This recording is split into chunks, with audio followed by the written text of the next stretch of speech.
Good start with a short prayer. Appreciate it.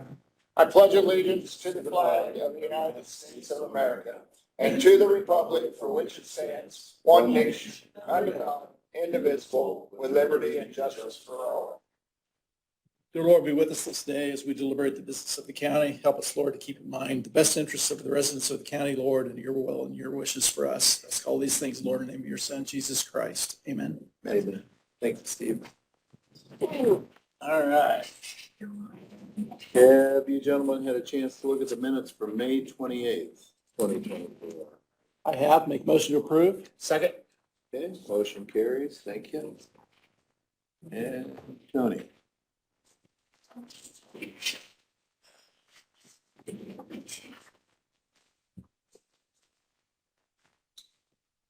Okay.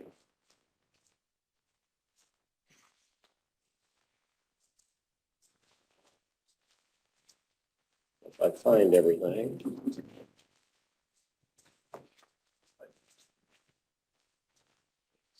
First, I have the Allied Weekly Health Insurance claims, of which I verified our claimants. That's all medical. And see $12,705, 12,705, all medical.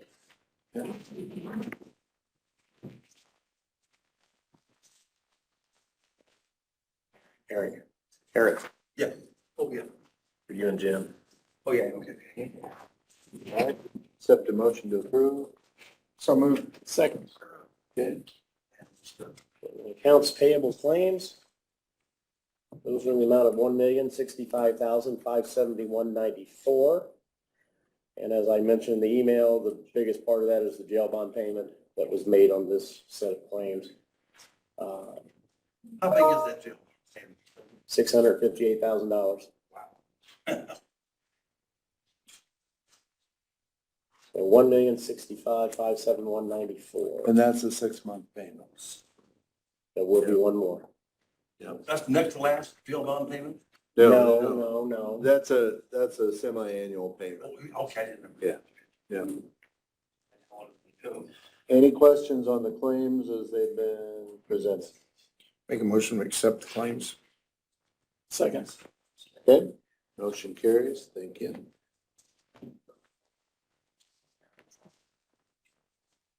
Okay, next we have payroll claims, and the payroll claims are in the amount of $380,067.50, $380,067.50 payroll claims. Make motion to approve. Second. Okay, motion carries to approve the payroll claims as presented. Then we have payroll time card approval that was emailed to you all for appointed department heads with time cards attached. Okay, any question on the time cards for the appointed positions? Make a motion to accept the payroll. Payroll time card. Time cards. Second. Motion carries. Well, this is just payroll claims. That was. One is payroll claims, the other is payroll time cards. Okay.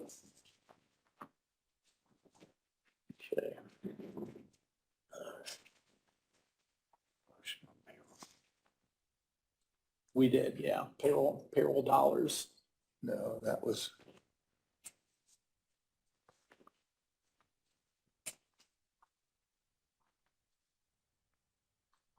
Oh, payroll.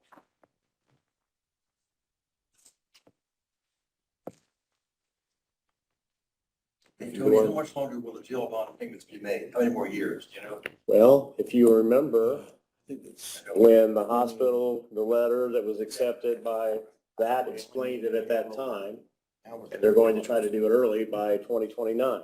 that's for hospital. This is the Hospital bond, oh, that's a hospital bond. Jail bond is 2033 2035. Okay, that's a ways to go. or 36, might be 36. it was initially a $18 million bond, I Yeah. believe. And so then that was Yeah, that's Sometime in the jail, 2030s. not hospital. paid back at a little over $1.2 million Yeah. a year. So that's when we did the public safety loan to service that Right, yeah, bond. okay, you change that, yeah. Maybe after I leave office then. That's right. Okay, I think we're caught up, right? Okay, the monthly clerk report that I had emailed each of you. Doesn't need signed or anything. I just want to make sure you guys got it. It needs to be entered into the minutes. Okay, I didn't have any questions on that. Now, make a motion to accept the monthly clerk report. Second. Motion carries. Okay. The animal shelter report that I handed out to you all. I actually called Cindy because I had a couple of questions on this. She had added a line down here under vaccine and so forth, and we got those questions answered, and she wanted to know if she needs to change this in any way for easier explanation for you guys to let her know. But basically, underneath where it says fees, that's what they get when they adopt a dog or a cat out. That's what the shelter receives. $14 that we got, as you remember, the animal shelter contract language changed a little. And that $14 is the payment back to the county that they gave a vaccine when the dog was adopted out, so we get the $14 back on the cost of that vaccine. So, I mean, everything should be underlined as far as adoption date, cat, what's in there, transfer dates and all that kind of stuff.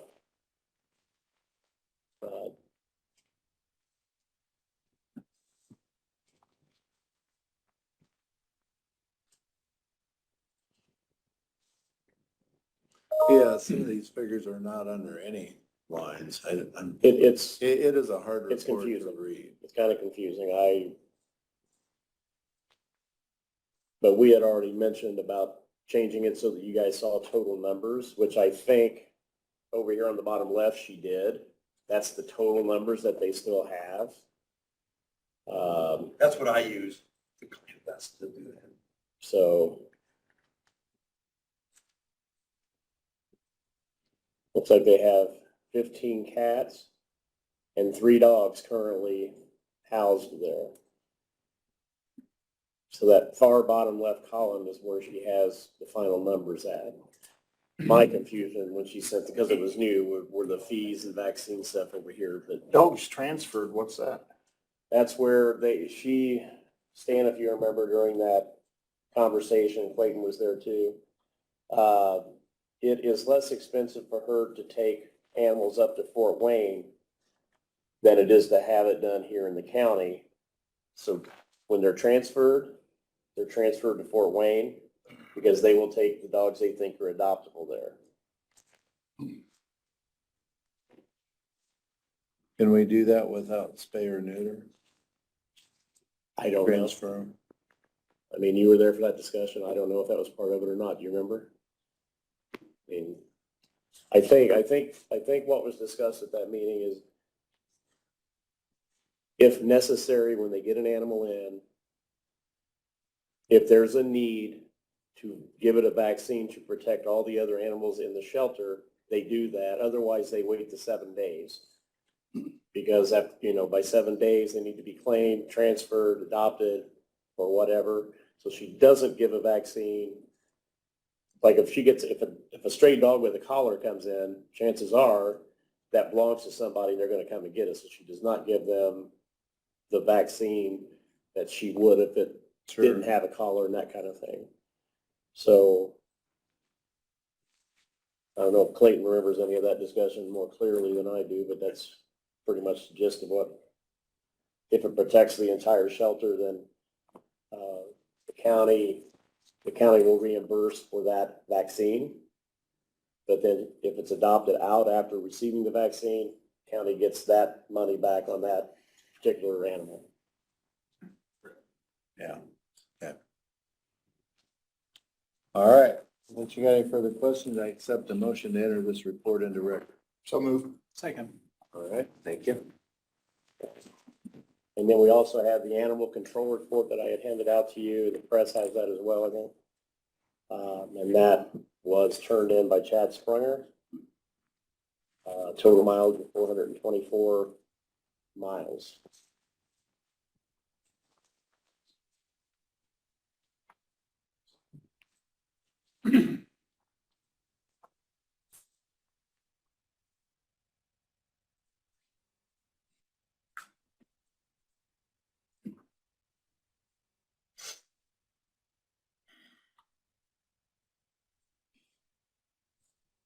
Okay, any questions on that report?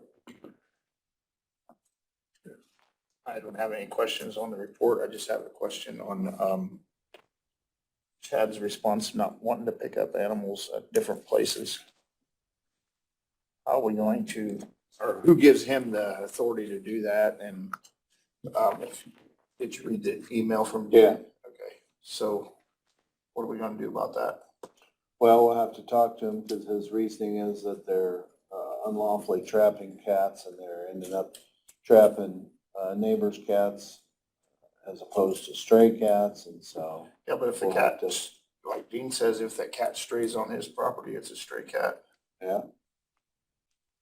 So, Yeah, I certainly don't know what makes sense there, We but might have to read, Just have to if there's a talk about contract with them, we might have to read that contract yeah. and have Mark and Clayton look it over to see if the language in there explains to us what the obligation is on the part of the control person. Clayton, I don't think that's legal to trap cats though, is it? Trap, neuter, and release. To bait a trap to catch a cat. Not the bait. Yeah, But are they doing that? I don't know. Yeah. That's why we'll have to have the discussion and find out. The baiting part where you can get in trouble. Yeah. It could be someone else's, you could potentially, that bait, I mean, someone else's animal, not a stray cat or something, could get caught, get injured. You could attract someone else's cat off their property. Correct. I think we probably need to look at the animal control contract with Chad and see if there's a situation where he can decline. It feels to me like if there's an illegal trapping going on, I don't know whether there is or not, that's a matter for the sheriff's department to handle, not necessarily animal control. If animal control gets called to pick up a stray, it feels to me like they should respond to that. Right. But if there's, like I said, if there's an illegal trapping going on, that feels to me like that's a sheriff's department issue. Yeah, let me talk to Sprungers. I'll talk to Chad and see what's Okay. going on. Okay. Are these Good. traps privately owned or not county owned? These are privately owned traps. Correct. Individuals. I'll make a motion, we accept the animal control report. Second. All right. Okay, and I believe that is all that I have today. All right. Nate, do you have anything for us? Just a little bit.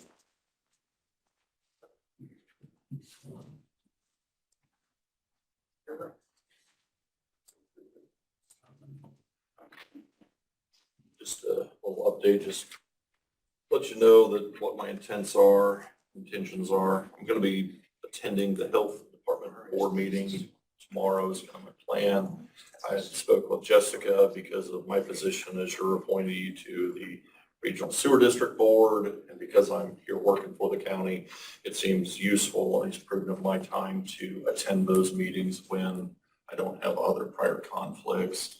And usually between the highway department and the health department, we identify certain septic issues in the field. So it just makes it a good liaison for myself to attend those meetings, since I'm the one that works with the department to put together complaints when we come across those. So wanted to make you aware of that before I just start showing up and other department meetings. It's just kind of keep and work together with Jessica and that department. So, Well, it certainly sounds like it makes a lot of sense to me to have you sit in on those. So, That's because why- I think sometimes the inspection side of the health board in those meetings is not a real actively addressed part of it. Yep. So And it'll be I'm, good to have you there. I'll try not to put too much pressure on anything like that. And it's not a serious burden as far as time commitment because it is only bi-monthly. So it's not even every month.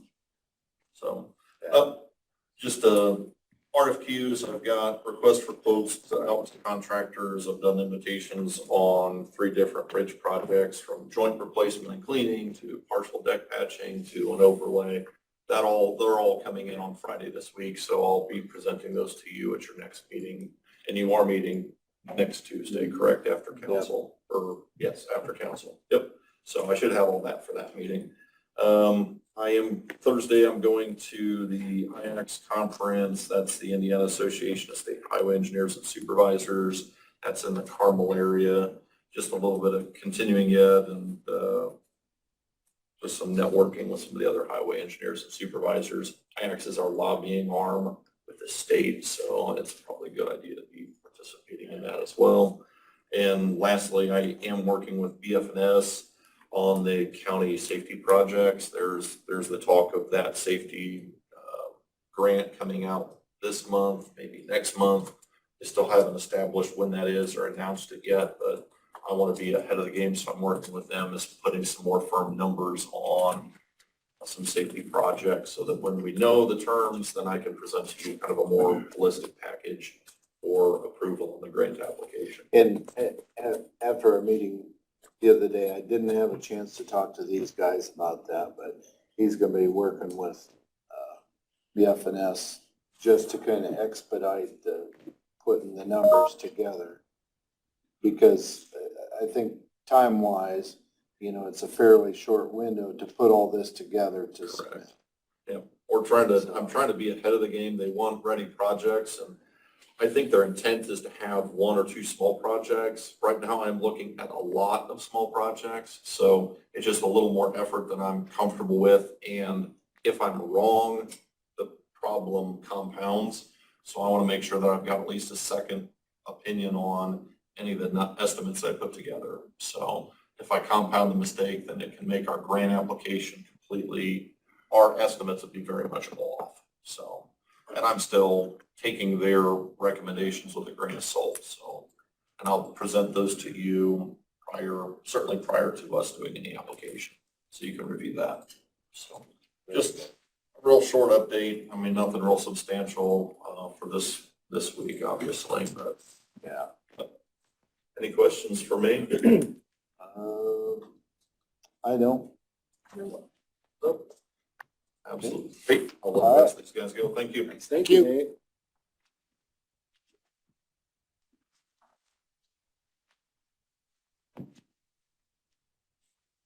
Brad and Paul?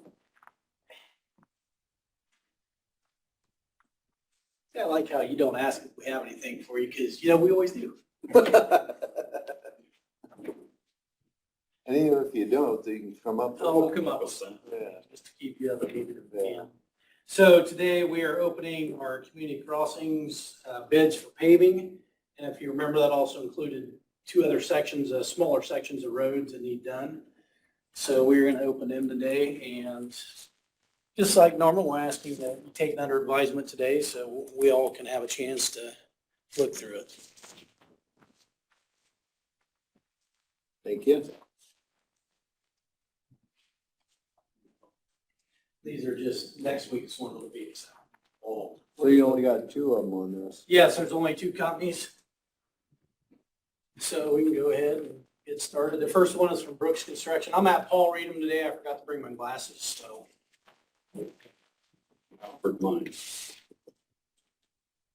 Brooks Construction out of Fort Wayne, Indiana. Got bid bonds.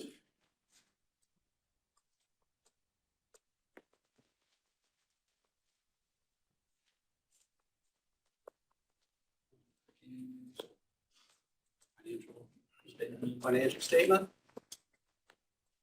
What's the Form 96? I don't know if I've seen that. I probably have, and I don't remember. It's in every bid we do. I'm actually gonna refer, Nate, what is that technically? It's a state board of accounts required form for bidding on public works projects. Okay. The state requires us on those sort of projects that include it. And we do have the Form 96.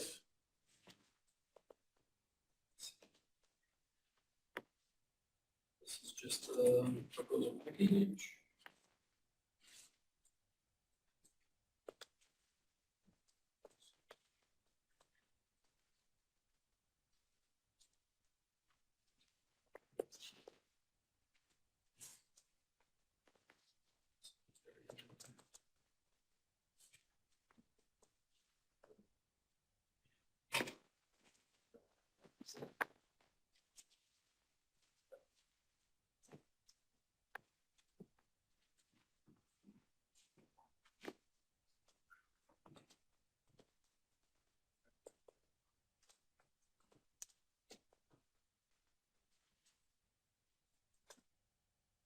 Did you say non-collusion yet, or are you still? No. working?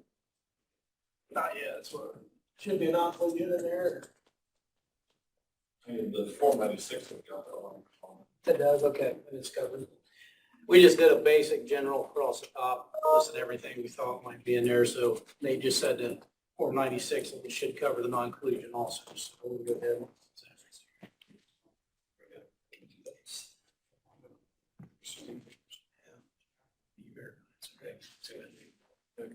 All right, so Brooks Construction, Overall for everything, looks like $1,900,551. $1,900,551.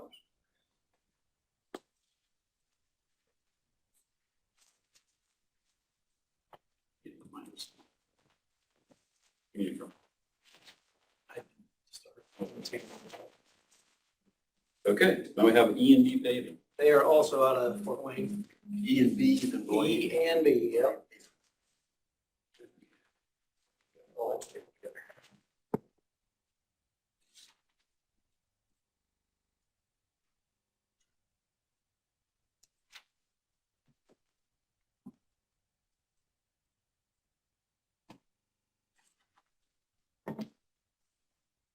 Okay, got their bond, Got their bid bond, bid bond, insurance, the financial statement. financial statement.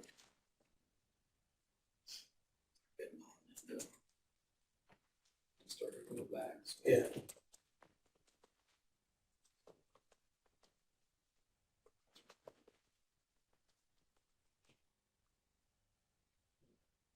There's a non-collusion.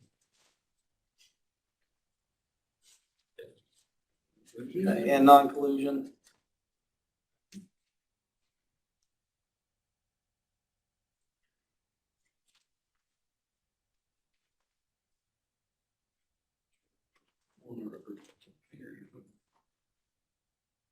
So this one, that non-collusion was separate from the Form 96? Yeah, apparently.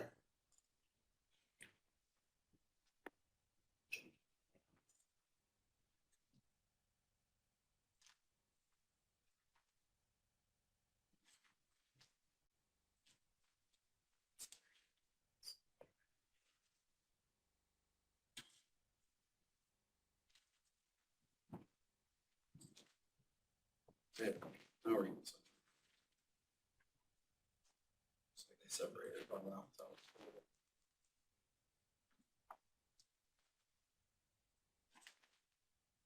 Right there. And a Form 96.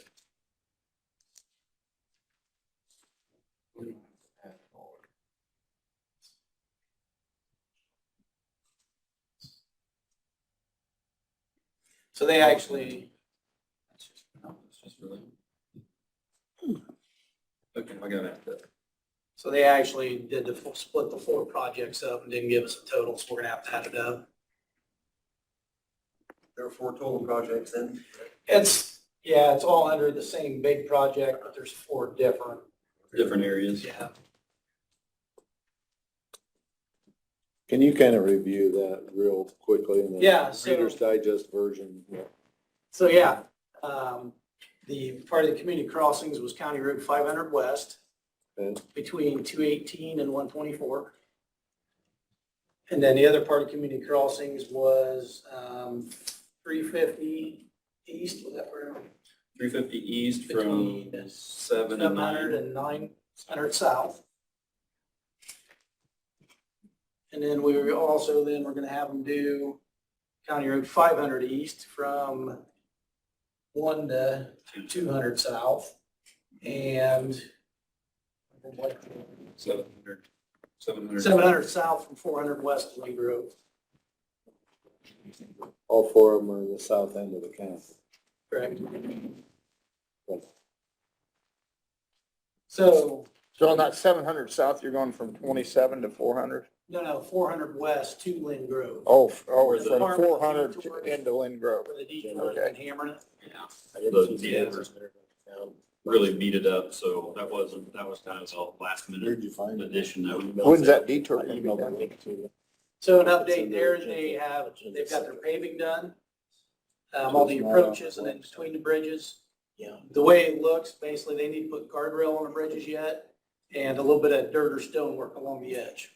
So it's about ready to I don't have a open. date, but it's It close. looks close. It looks close.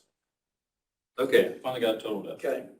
Total is $1,999,977.91.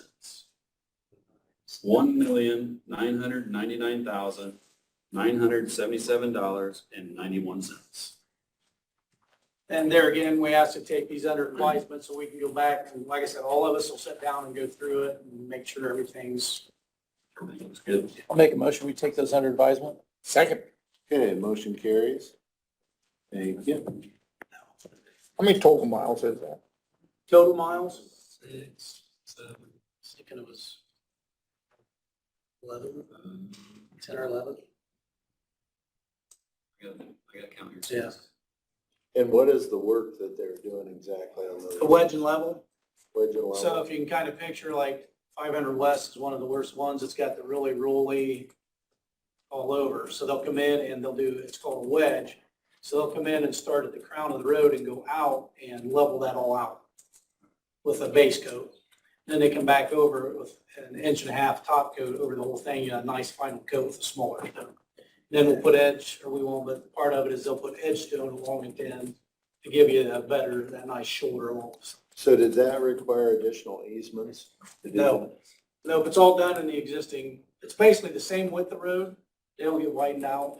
It's just a new surface and it'll be smooth. They'll put that berm on the outside and everything. We Yeah. don't have to as a county. No, Okay. no, we included that this year in the bid package. How big is that berm? Width?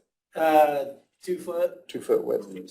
And then there again, it's gonna vary, on the roll of the road and the ditch, it could be a few inches thick to a foot thick. And it's just a little less than 11 miles.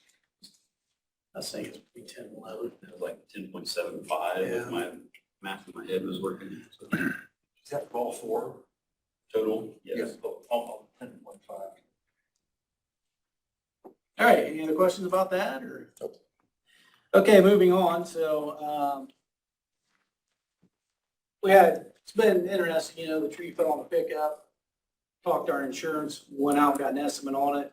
The estimate was obviously higher than what the value of the pickup. So now it's back to the insurance so they can decide what to do with the pickup. In the meantime, one of our mowing tractors that our employees take out and mow the side ditches with had been giving us clutch issues the last year. And it's been to the dealer 3 times to have them look at it.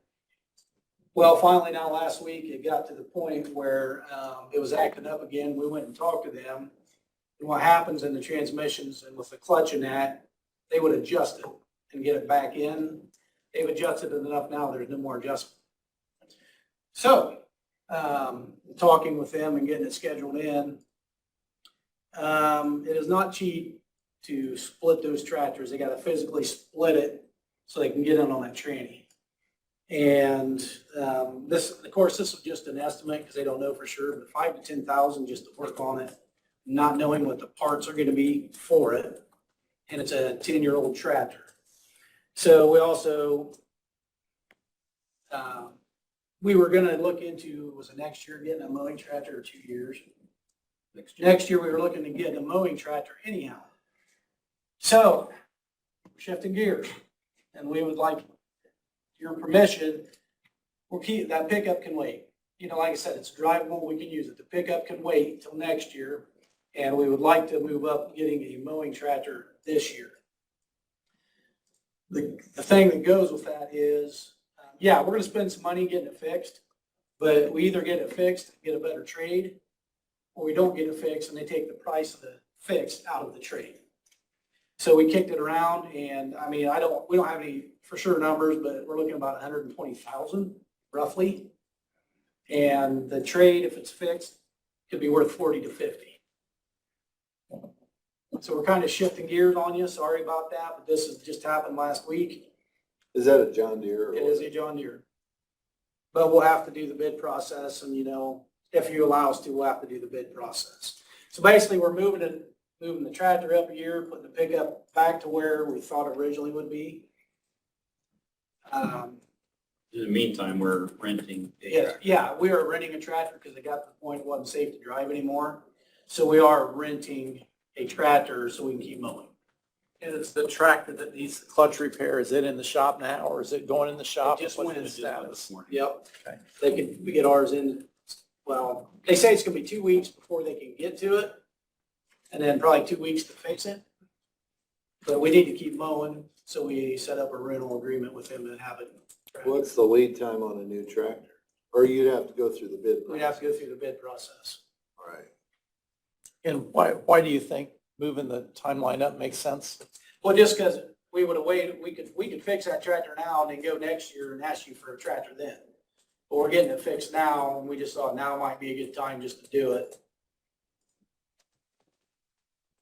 You know, we can get it fixed, get it back and use it, and then we can come in again next year and ask for it again. It's just something we kicked around, just something we weren't thinking about it until it started giving us problems. Yeah, like I said, either way. I guess I could see if somewhere in this plan you avoided renting a tractor, Yeah. but it doesn't sound like that's part of the plan. You're not gonna be able to do that. We're gonna have to rent the tractor till this was repaired anyway. Well, I'm not seeing the advantage of moving the replacement schedule forward. I kind of want to, so the place we're having the work done at and we're renting the tractor from, that rental price can be applied to the price of the purchase of a new tractor. If they would get the. If they would get to bid. You're still going to have to bid it, but they can apply that to that. That was kind of another thing. How long do we have to advertise for bids? What's that? I'm trying to figure out what the lead time is on getting a new We tractor. got to advertise for 2 weeks. 2 And weeks. then, and then we give them like a week to get them turned in. I guess I don't see any harm in advertising, which we can always turn them all down and keep the tractor and move on. Yeah. And that, I didn't want to come out and say that because of other dealerships, but that was kind of another reason if we could. Yeah, I just wasn't seeing it.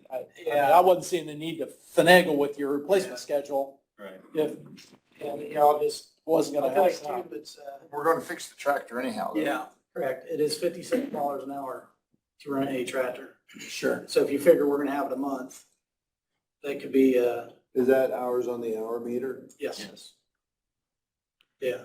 So figure an roughly 8 hour workday, depending on weather and all that, but that was, honestly, that was one of the leading things, but I want to be careful too, Sure. Not to assume. not to assume and not about any other dealerships. It's just, Do you ever subcontract out mowing to farmers? no, I do know what was a couple of years ago, there are some counties that are starting to do that.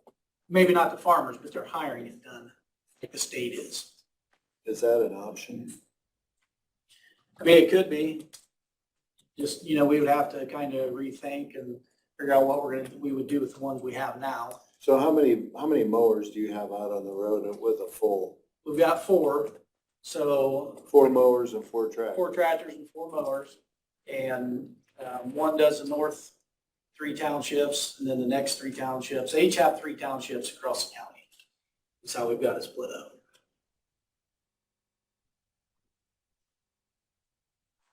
Verlin, is that anything that would ever be attractive to individual landowners, do you think? Pardon? To subcontract mowing to individual landowners? Would farmers Do you think that would be attractive or would that not necessarily be attractive? Probably get into sort of commercial type insurance question that the farmer would have to deal with. Okay. That would maybe complicate it a bit, Yeah. was my first impression. So maybe that wouldn't be an attractive option then for, Possibly not because of that. And I will say too, I do want to give a shout out that there are a lot of farmers that will go out and mow certain areas, and we appreciate that. We really do. That's big help. A lot of side ditches to cover across the county. yeah. So if we did not replace this tractor until next year, we would be operating with 3 mowers instead of 4. Well, no, we'll have the rental as long as it takes them to get it fixed. Okay. Yeah, no, we need to be mowing, so we're gonna have 4 mowing. We'll just have a rental tractor for that amount of time. I guess How old's the tractor that you're gonna get rid of? I'm 10 sorry, years. I didn't mean to cut you off, No, Steve. no, you're okay. How old is it? 10 years. 10 years. How many hours has it got on it? Is it 2150? I keep, honestly don't know. Not hardly any at all then. And if you consider, ours don't get as many hours because of the time frame we mow. We don't mow year round. Yeah.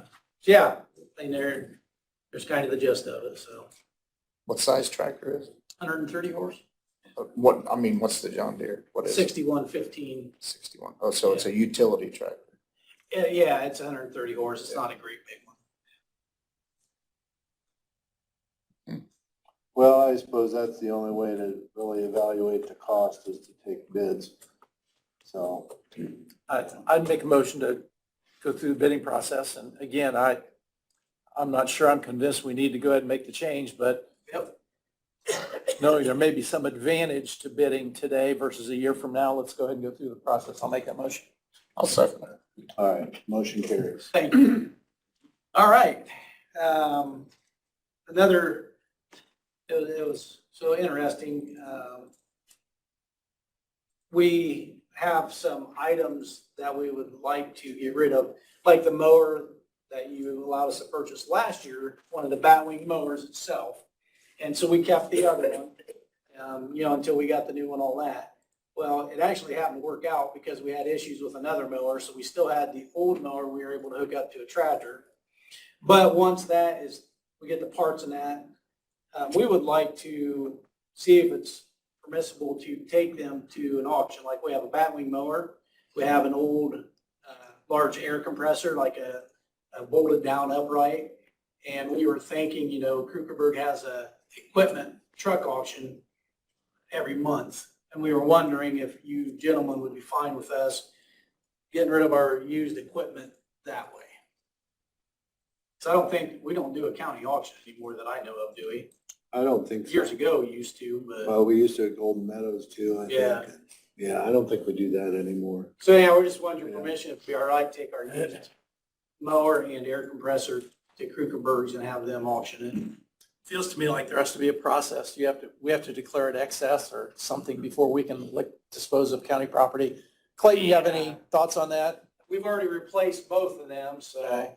Is there an advantage to keep that mower for when one breaks down to use? We could, but then, and then again, it could be sitting there for years and not Well, being used. and there's a reason that one was the one that got replaced, so That's at the end of that's getting towards the end of its life. we basically Band-Aided it together to get by so we can continue to mow, so it's not in great shape. Baling wire and duct tape? More like welding wire and Oh. Yeah. I don't know, Clayton, you'd have to refresh me on what the process is for getting rid of that excess. There is a process, similar to what Steve's already said, that we have that thing declare an excess, so And I need to check on the exact process, so let me check with Mark on that. I'll have it for you next week. Why don't you guys come up with a list of things that you feel to be excess, and let's take a look at it. Right now, off the top of our head, those are the only two. Right. Yeah. Okay. One last thing. So the 375 East, that we talked about last week, that, possibly some stone missing on, Yeah. has been investigated by one of the sheriff's deputies. And, there were no witnesses to see the stone disappear. It was just out working on the road. So at this point, there's nothing that we can pursue, but the individual has been told, you do not work on the county roads. So that's basically been resolved. Okay. So anyhow, I just want to give you that update. Okay. Good. Other than that, that's it. We got an email from Joel working on 600 East. Correct. Yeah. Thoughts on that? Did you, Yep, do that you, would be- do you agree the paperwork is complete and turned in? Or? Yeah, and that will be, that's one thing, we'll be bringing that back to you guys. So it's our road conversion process that, we bring to you gentlemen, and it's in June sometime. So yes, we'll be bringing that one for your approval to move on. But yes, they got everything turned in. Yep. Okay. So yeah, One of the questions I posed last week, and maybe you had some time to think about it, and maybe I just need to be informed what our plan is, but kind of thinking along the lines of the community crossing dollars. yes, And trying to maybe understand might not be the right word, but trying to think through a long-range plan for utilization of those community crossing dollars. And so my question is, do we have specific roads that are designated as, I don't know what the right term is, but might be community crossing thoroughfares or community crossing roads that those dollars would be targeted towards improving, building, maybe creating an infrastructure where we have roads throughout the county that are not highways and that are not state roads, but that are county roads, but they are strategically placed throughout the county that allow north, south, and east-west traffic through the county on a road that's built to carry higher traffic. Is there a plan there that looks like that, or? it's not so much directed at your major roads, because that was one thing I did do a little research on, because you'd asked about the width of the road. Right. Well, it's interesting, I've been going through our right-of-way book, which I kind of do ahead of time, but I've been going through it just to check. And the max right-of-ways we have on our roads in the county is 40 feet right now. Okay. But it is a visual thing, because when you go down 000.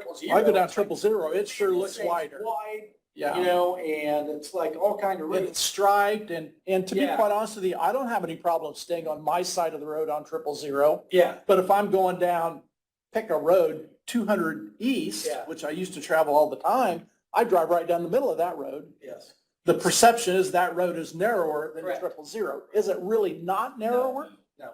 No It's the kidding. perception, because like you're saying too, a good example is like Winchester Road. You got trees and you got the bigger ditches, and it curves around. That appears narrow, but it's not. It's actually a 40-foot right-of-way, normal width of road.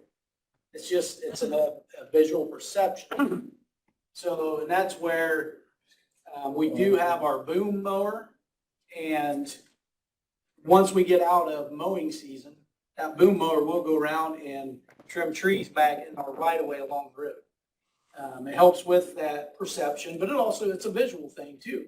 If you have somebody coming out of a lane or something like that, if we can get those trees back to the edge of our right of way.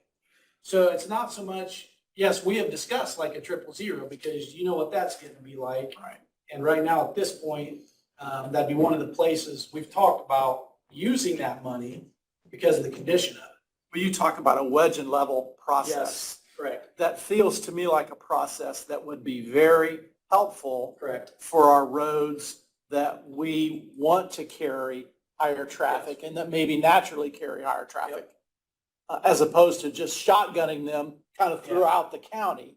So I guess that would be my challenge back to you, and maybe Nate needs to be involved in this. I'm not exactly sure what the Yeah.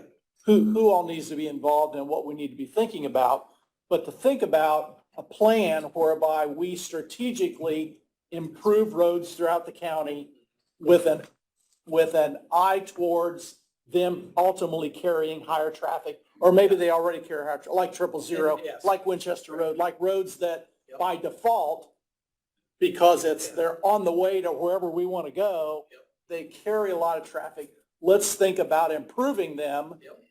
to the point where they are worthy of carrying that higher traffic versus, and again, this community Yeah, crossings money feels to me like if we used it strategically, we could build a better road infrastructure versus just trying to shotgun it and spread it all around on all the roads. Yeah, and I'll admit to you, like, I'm sorry, the 500 West, Yep. that does go, no stop signs from Yep. 124 to 280. 500 West is a road I Yeah. recall us talking Yeah. about years ago Yep. as being one of those community crossing designated Yeah. roads. Now, like a couple of the short sections we picked out, it's the rolling. Yeah. Other than doing the wedge and level, at this point, we don't have another way to smooth that. I guess my question So, to you but- is, if there is a plan, I'd like to see it. If there's Yeah. not a plan, I'd like us to think about one where we target specific roads to be Yeah. better than others because of whatever the reason. Yep, and we do have I that. have a list. Yeah. Good deal. And I'm sorry, we never sent it to you, Yeah. because there again, I've never asked.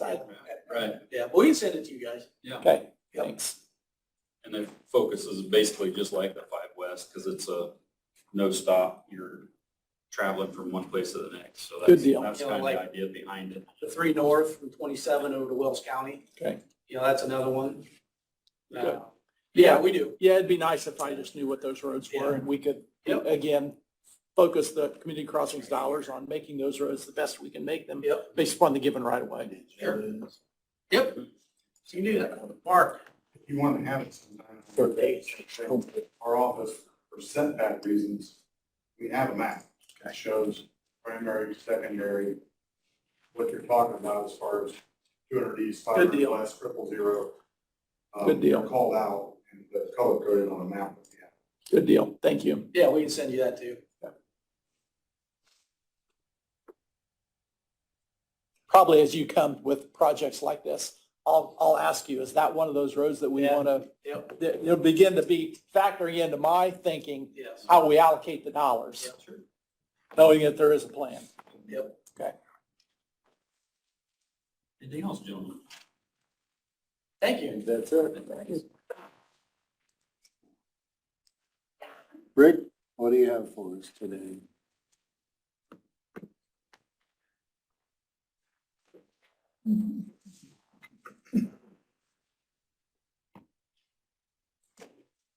I don't know if you gentlemen knew Darrell Hucker. Him and his wife Cheryl worked for the Poor Relief. He passed yesterday. He spent countless hours of running that whole thing. He'll be missed. I didn't know if you knew him. He was a gentleman. A little guy, wore suspenders, graduated from Central High School. Good guy. I believe his wife was still trying to fill in here. I'm not quite sure. I think there's a number of people that are trying to keep that afloat, but anyway, he passed yesterday. Let's tell you a story about him real quick, just to take, we take things for granted. Whether I'd be going to a building or going to lunch or whatever it may be, and I'd go to my truck and Darrell would be walking and Darrell would say, I said, Darrell, what are you up to today? Well, I went to the post office. He always walked to the post office. I'm enjoying the trees, the birds and the squirrels. Yeah. Take time to enjoy it. Yeah. So, Yeah, we only have a limited amount of time here on this earth. 74. Wow. Wow. Well, there's some people that live a life of service and the community's better off for it, and I Yeah. think he was one of those people I truly believe that, you know, sometimes we overlook or underestimate. So I appreciate you saying that. Of course, it's budget week, so kind of busy with all that. The prosecuting attorney's office had purchased a door for child support, kind of bulletproof glass. They are out on conference starting today at noon. So I think we're going to attempt to start putting that in this afternoon. So I just wanted to let you know that that was going to be happening.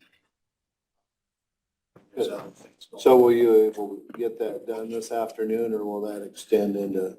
It'll probably have to go into tomorrow. I had a meeting with everybody involved yesterday because Judge Pukahan's out too, but there's nothing going on later this afternoon or tomorrow. But I believe there is a film judge tomorrow or Thursday and Friday. So I got with Sandy's. Hopefully he'll be done by tomorrow in the day because there is going to be pounding around the center. Anyway, hopefully by tomorrow it's finished and completed. So he's paying for that out of 4D funds, probably. That, I believe he is. I mean, that Jeremy purchased that. All right. There is other things, but you guys got any? I don't know that I've got anything else. All right. All right, Ed, did you have anything for us? I do not. Okay. Colton, would you like to come up?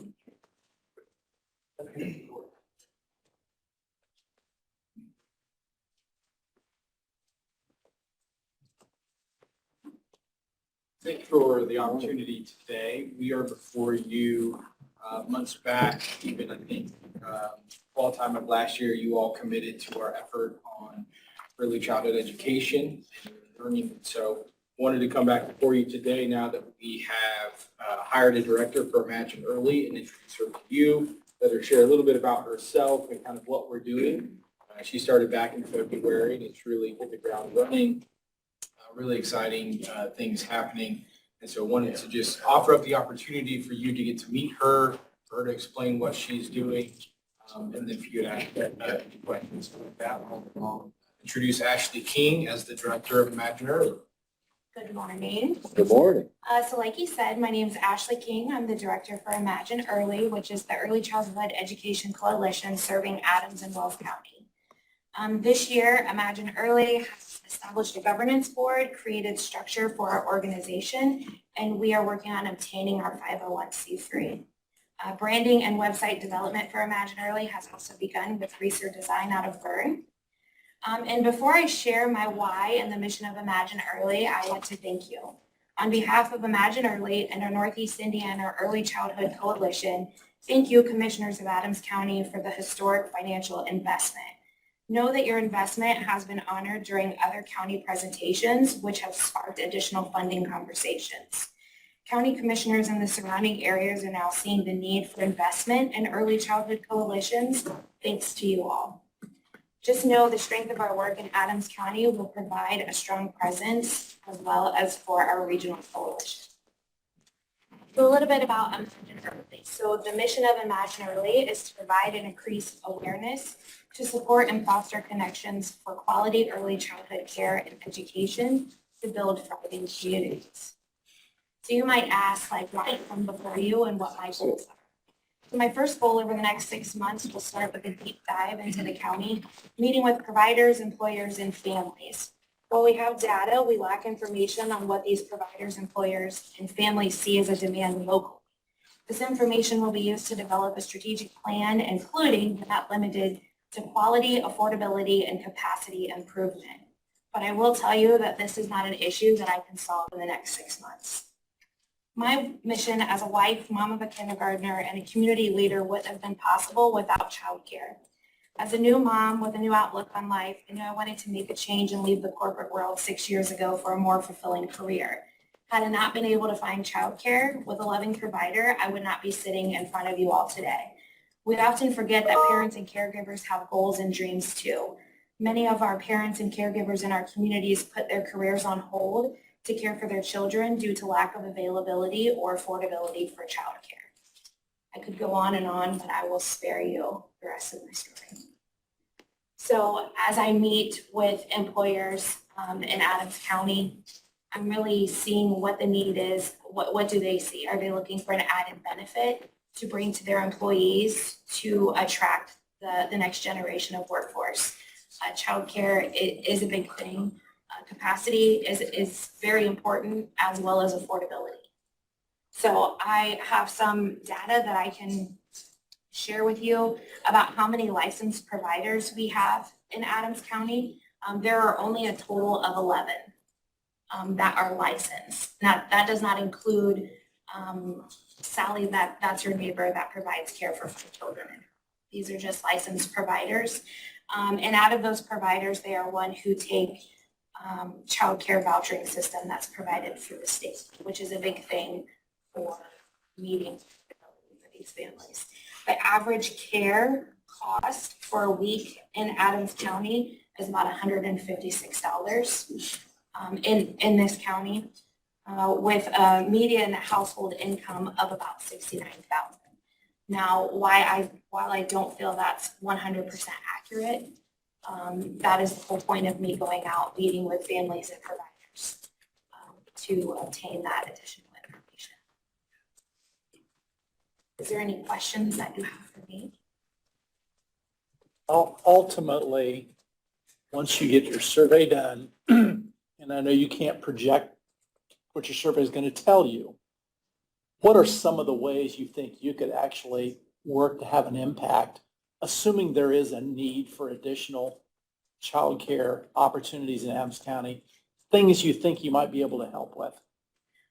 I think one of my biggest things would be I would love for a new employee to go sit at their first day of orientation and have a list of providers in our area that it's just at a glance. Now, while that may be ever revolving due to openings or they're at their capacity, I think that would be a huge benefit. So you'd like to build a database of known providers? I would. That's something that an employer could pull from. Once we create our website and we have all of those listings on there, I'd like for them to be able to pull something to provide to their employee. I do feel that that's something that's not provided right now, and people struggle with finding jobs that then they can find childcare for. So production goes down, and it's a giant circle. So I have met with one employer already in Adams County, and I will be meeting with FCC and Byrne hopefully later this week to see what their model looks like with the funding that they gave to Tiny Treasures of Grace, and see how we can implement that with other employers in the county, and what that looked like and how it was successful for them. So how we can duplicate that. So that will be another top priority on my list as well. But I think the easiest thing that I could start with is building a database of who is available, what their hours of operations are, how many children they have per provider, and things like that.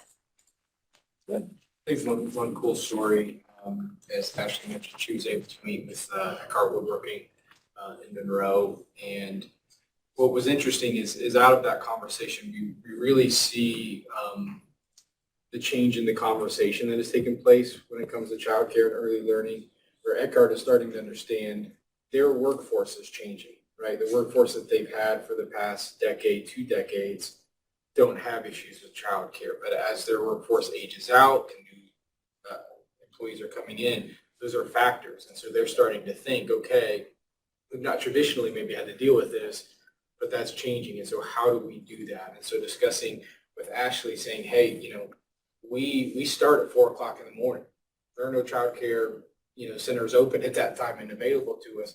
That gives Ashley the ability to go out to providers and say, hey, if you would open up maybe a couple hours earlier, you could get 10 kids, right? And so things like that, where you start to have those conversations, she's able to be that bridge between employer, provider.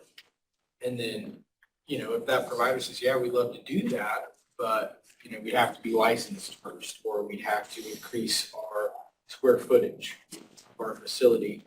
Then she's also armed with the ability to go out and say, well, here are some grants that are available to you. Let's walk through them. So it's really just about having those conversations, because without somebody convening those conversations, they're just not going to happen. Yeah. Right? You're going to live in your bubble. Everybody's You're on gonna their- put the fire out of today, and you're not going to think about that. So that's exactly what Ashley's doing. And that's just one highlighted conversation she's been able to have since starting. And I know there are others she's been able to work with, the Y in Wells County and get them the assistance or information that has helped them argue their point to reopen their infant care that have been closed since COVID. So things like that, we are starting to see actual changes being made, increased capacity happening in both Adams and Wells County. So those are just kind of my 2 cents and my highlights as someone who chairs actually exploring programs. I will say that when meeting with employers, they are very willing to adapt to better benefit the next generation. When meeting with Eckhart Woodworking, he's like, honestly, we would change our hours of operation if it better suited the needs of our employees and bettered off their production and making deadlines. He said that's not something that we've ever had to think about before, but it's not something that's not off the table. So it's very refreshing to hear that as well, that employers are really, advocating for their employees just as much as the employees advocating for themselves. Any other questions for Ashley? I don't think so. Well, as we always say with the EDC, and I'm sure Ashley feels the same, if you have questions, if anything comes up, if you're wondering how this thing works, what that thing works, what the capacities are in Adams County, feel free to reach out to Ashley. She's in process of doing the branding and the website, getting that up and running, Facebook as well, social media. So feel free to reach out if you do have any questions. What's a contact number for you? My office number is 260-353-3009. And I'd be happy to give each of you a card as well if that. Where's your office located? I am home-based, Home-based. just for the fact that I'm going out, I'm meeting individuals wherever suits them best. So if I'm meeting with a child care provider, I'm going to the center, or I'm going to the employer, or we meet at a coffee shop or somewhere that's mutual for us. All right. Thank you, Jim. Thank you. Very good. I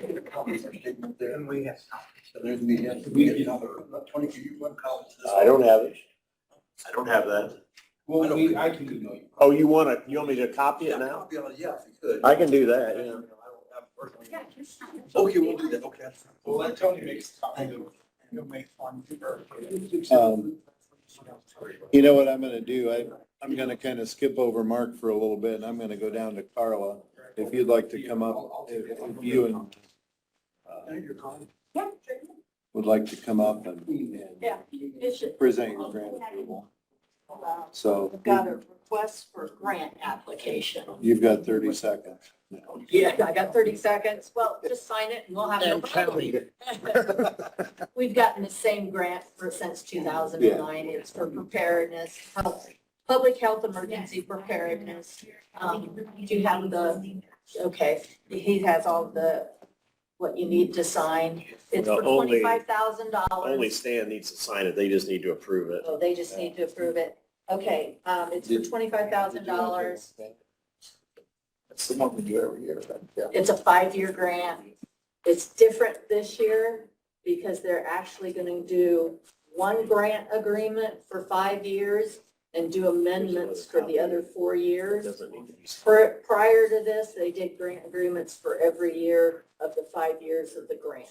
So the CDC is where we get all this money from, and they do a 5-year grant cycle, and it's going to be from July 2024 to June 30th of 2029. Do you need Any other information? Any other information? Otherwise, I accept a motion to approve. All right, motion carries. Now, this paper he gave us, it says 2025, 24 through 2025. That's the present period. Oh, that's the present period. And if you look on the next page, it gives you the other periods from BP one to Oh, okay. BP five. Gotcha. Thank you. Thank you. You're on the council agenda for next week, right? Yes. So, Did you want to put this with it, Tony? this was up in the printer. I'm not sure Oh, why. You guys I did that? printed that off just for information. Oh, you did? Oh, Okay. okay, I don't. Because you guys have your copy. I got my copy. You wanna have Stan When you sign? got them all signed, I'll get it. No, You need I'll more just than- get a copy from you. Okay, All right. gotcha. Thank you. Thanks, Carla. Thanks, Holly. Yeah, I agree. So this will be council next week. Let's see. Mark Lynn, Yep, I know. Just kind that he's talking about. of- All right. Shannon, do you have a bunch of stuff? Do you have a little stuff? Little? Two things? Why don't you come up while Mark and Mark are talking back there? If you'd like, if you're ready to come up, then, so. Yeah. Okay, we'll give you a full 60 seconds.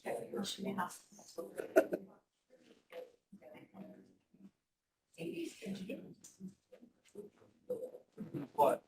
I agree. It says owner unknown. If the owner is known, I'm not sure he's required by our contract. Is my point. He then lost his cats. The neighbors, trapping the neighbors. I printed it off, so. Okay. So I think that could probably. All right. You guys ready for Shannon? Sorry, Shannon.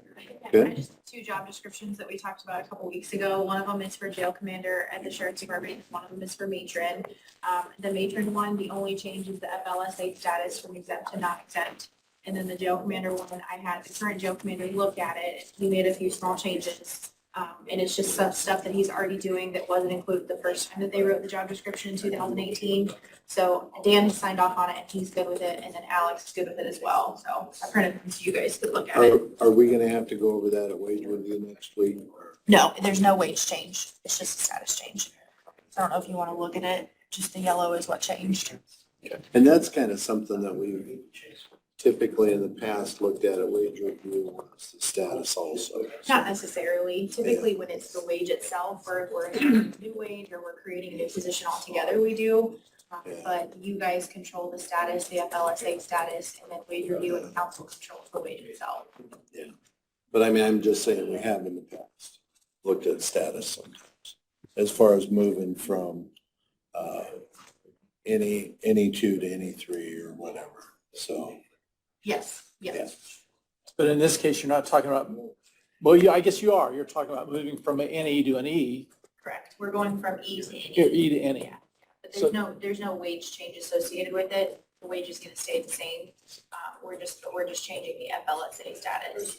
We're not changing the band necessarily. Does the FLSA have to do with the federal law that we're watching a webinar on tomorrow about overtime and stuff? It does. Okay. And both of these employees are in Matrix, so they're not part of the banding program anyways. So they don't have an EX or an NE. Do you want a motion to approve them separately? I think so.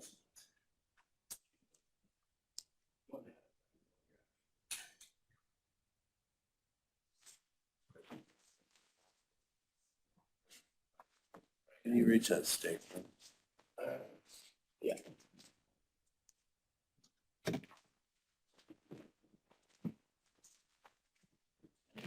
Show you here, looking at that.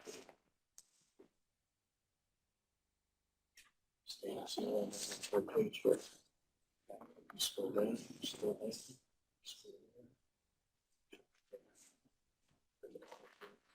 Agendas. So, easy. I guess, as you know, my concern is that as we move from exempt to non-exempt, those individuals will begin to earn overtime and get paid at an overtime rate.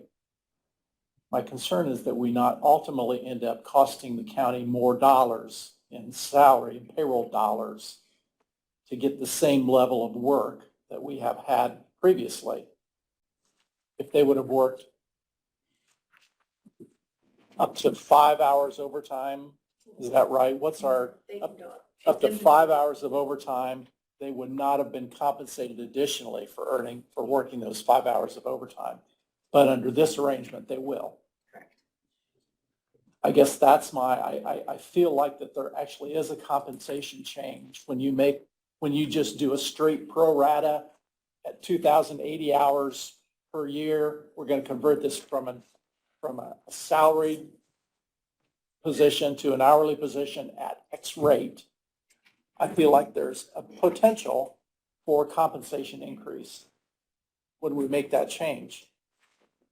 I guess I would feel more comfortable having that go to wage review and have them think that through for me and then bring that back as a recommendation from the wage review committee that this wage be converted from X amount of dollars per year to X amount of dollars per hour.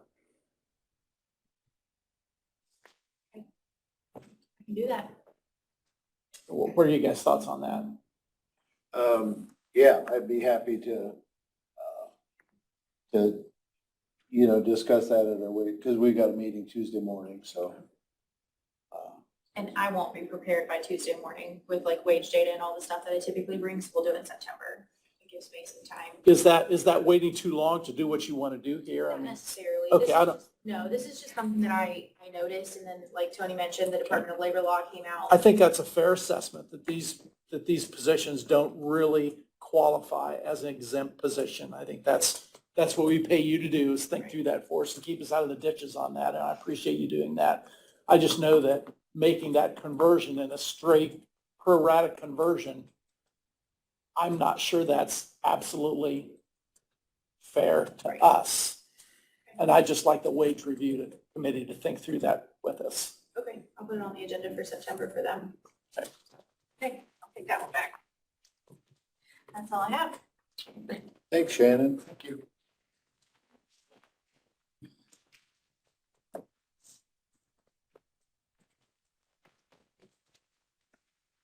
All right, now, Mark, if you're ready, come on up. Sorry. Oh, I didn't put that on there. That was mine down there. I just wasn't worried about kicking it. I'm not worried about it. Just have to look down to the shove it. Remotely, there's no difference. Did they ever are too much? So 1,100 south, 300 west, they're simply taking that lot and taking this 2 acres around the buildings out of it. 2 lot subdivision, They're taking that 2 acre, there's, taking this out of that. Okay. This was already gone. Yeah, I knew That's not part of it. Motion approved. I think that's 44.2. How much is the other one? Two. Oh, there are 2. I just saw it. I just got it. Is that the Bullmont? What's For that? Is that the Bullmont or is that Voorhees? Voorhees Farms. Voorhees Farms? Okay.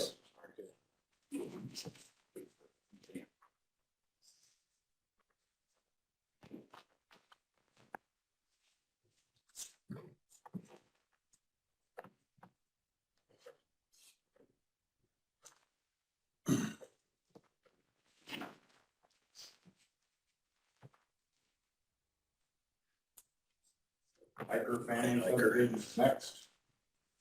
Similar situation.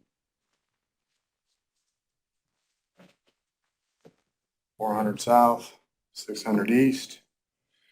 And they 52.25 took this single lot and divided it right through the creek line. And there is an easement on this lot to be able to get to that lot. So yes, if they ever try to do something back there, they'll have to contact Maine surveyor, DNR, figure out what kind have of, to cross the creek. figure out how to cross that creek. That's not a problem today until they try to cross the creek. Don't they cross it now to farm it? What's that? They've crossed it now to farm it, don't they? Somebody farms it. I don't know how it gets farmed, so I don't know. Oh, gotcha. I'll make motion there. Not sure how they get there now. So when they do that, will that require a variance since that's For the, no. for the easement or for?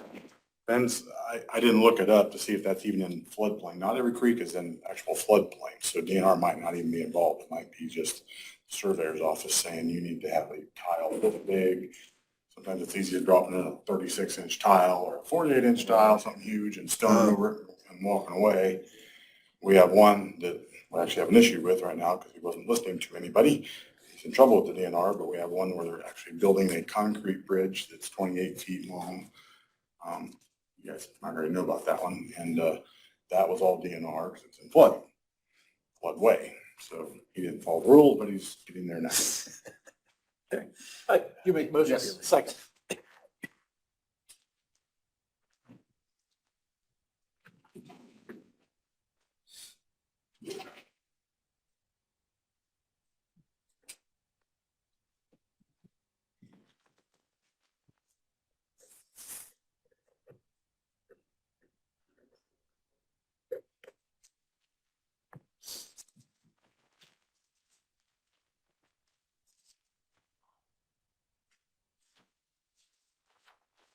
Old Mom. 1871 farm.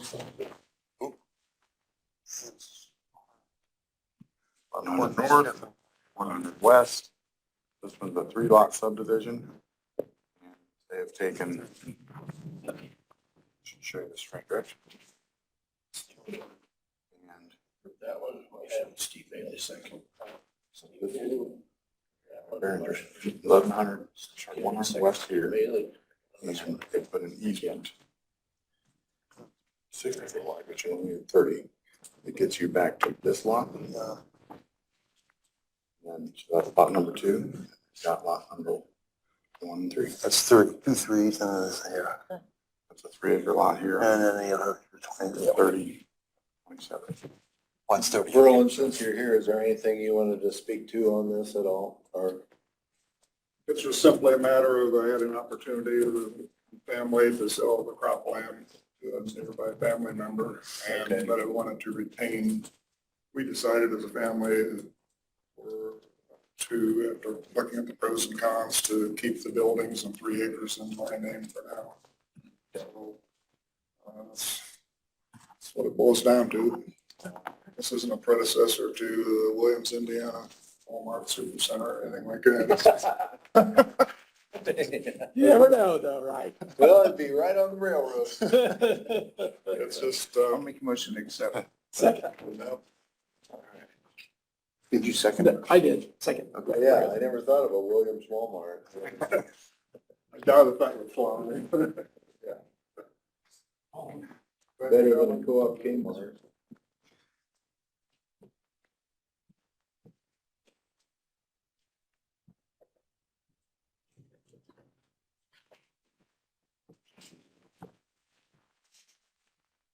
Thank you.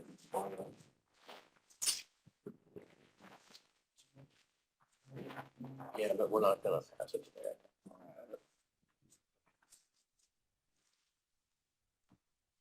How was Maybe vacation? change the number then by the time you do it. Good. At least you decided to come back afterward. Well, I need money. There's only one reason. We all come back. Reason we come back. You're supposed to say, oh, I love my job, that's all right. It's that too.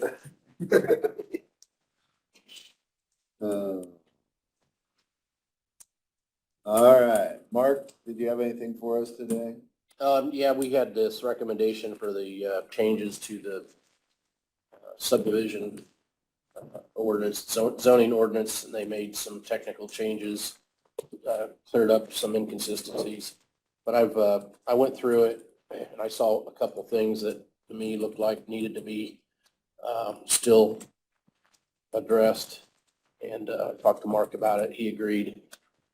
So he was on vacation, I think, when this got passed, and so him and I spoke about it. And so there's a few things that need to be corrected yet. So they've got a plan commission meeting come up. He's gonna review it, call me.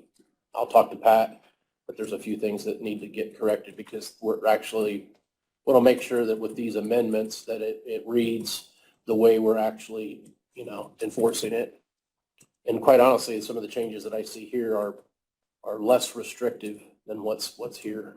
So, there's a few things, one example would be states, it's making some adjustments to the side yard setbacks and the zoning classification, rear yard setbacks.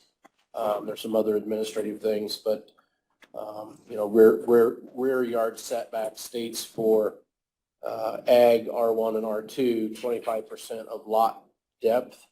Well, that may be accurate in the city or in areas that have been subdivided. But when you've got lots out in the country and areas like that, if you've got for example, if you had a 600-foot deep piece of property, then your rear setback would be 150 feet. That doesn't make sense.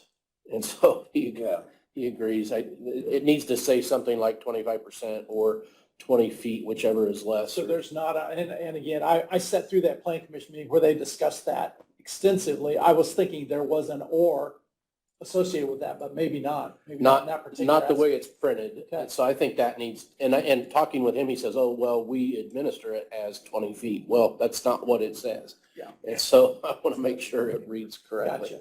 Good. So, Good, Ken. I've been involved with the LaGrange County Unified Development Ordinance process for the last 2 years. And I can tell you got to spend a lot of time looking at these things and knowing what this means. Because sometimes, unless you're in the process of building or getting variances or zoning, and you really got to read it and make sure that it reads the way it should read. So, but yeah, I mean, and I use the 600, the place we used to have out in the country, our lot was 200 feet wide, 660 feet deep. Well, when I put up a building, I stayed 30 feet off the back line. I only had to be 20 or 25, but I stayed more than that. But the way this reads, I'd have to be over 150 feet off the back. And so that's not right. And there's some other things in here too that he said that he actually saw before too. So we just want to go through it one more time and Good. we'll come back and get it adopted.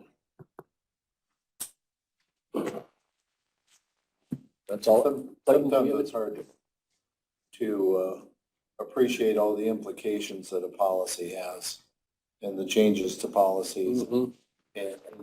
and apply it to as many different situations as it's going to be applied to for the coming years. So I Yeah. appreciate you, taking a broad look at that.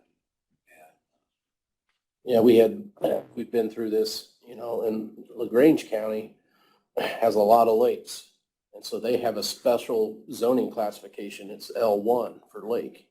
So they'll have your regular R1, R2, R3, but they have an L1 classification.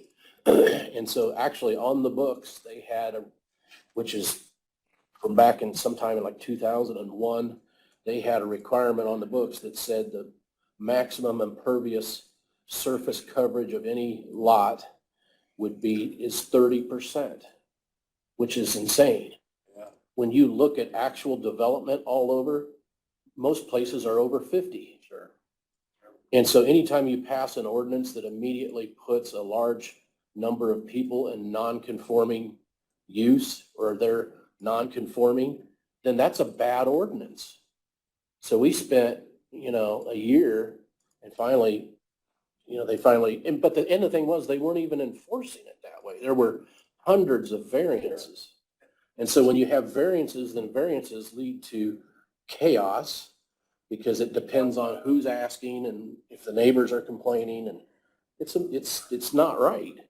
And so anyway, I think what they finally ended up with which is going to be adopted soon, is much more reasonable and in line with what's actually being done. It should be consistent with actual land use. And, anyway, so yeah, anytime you do these things, you want to look at them from a practical standpoint and try to figure out, well, what's the real effect going to be? So anyway, that's all I got. Very good. Any other questions for Mark? Okay. Anything from the general public? If not, I'd accept a motion to adjourn, unless you want to do any reports. I do, if you don't mind, Yeah, a real sure. quick report. As y'all are aware, we have a countywide vision planning group that's working. We are ready to send out a request for proposal, an RFP, to consultants to help with the rest of that project. One of the questions I have for Mark or Mark and Clayton, when we put that RFP out to planners, we have a list of, I want to say 7 or 8 companies that have done this kind of work. I think the list came from NERC. We'll obviously send that out to all of those, but would there be a requirement for us to do a public notification of RFP? Remember, this is going to be paid for by ARPA funds, so we have to meet the ARPA funding bidding guidelines. statutes or bidding requirements. So I was just wondering if you could help us stay out of the ditches on that, whatever the public bidding statute would be for that. But we're ready. I think we're going to have that RFP probably ready to send out the door by the end of this week. But I assume we can do that in addition to whatever else you might. In addition to any other publication that we might. So Right. I'll take a look at it. Okay. Good. Yeah, So- I think in general, when you're dealing with, service-related contracts, usually Right. but, we ran into some things with ARPA funds and it's different. Yeah. Well, we're going to bid it to everybody that we know is going to be interested in providing the service. Yep. We just want to make sure that isn't some nuance that we miss. Yep. But other You've than got- that, Stan, that was, I believe, all I had. Clayton, you've got that RFP? All right, so we'll look at that this week. And I can tell you one thing we need to add in there is a provision that has to do with being, not being disbarred and being licensed. So that's something that we need to add. I have language for that, Clayton. I've sent Clayton some language on that. That NDOT grant, Stan, that you're going to be doing, it has in that contract about suspension and debarment in there already, so they are aware of it. Question I have on this consultant RFP, Steve, on May 21st, you all approved that to be sent out. So since it's already approved to be sent out, I assume that all you're going to need is for Mark and Clayton to say it looks fine. Right. And who to send it to, or if there's, Okay. what I'm looking for is exactly how we publish the notice of the RFP. Okay, yep. So that we meet the bidding statute. I just wanted to make sure that we were good on already that portion of it on the 21st, so. Right. Okay, very good. Yeah, we just need to make sure the actual notices or the cover letter or notices and whatever publication that needs to be done is done. Right. Which I'm not even sure that is required, but we'll check. If not, that'd be good too. Those 7 or 8 firms, mostly in the area, mostly Fort Wayne. They are not. It's a pretty broad area. There's one, I believe, from Chicago, one from Columbus, Ohio, several from the Indianapolis area. I think there was one from the Fort Wayne area, but it's a little broader scoped group of consultants that's on the list.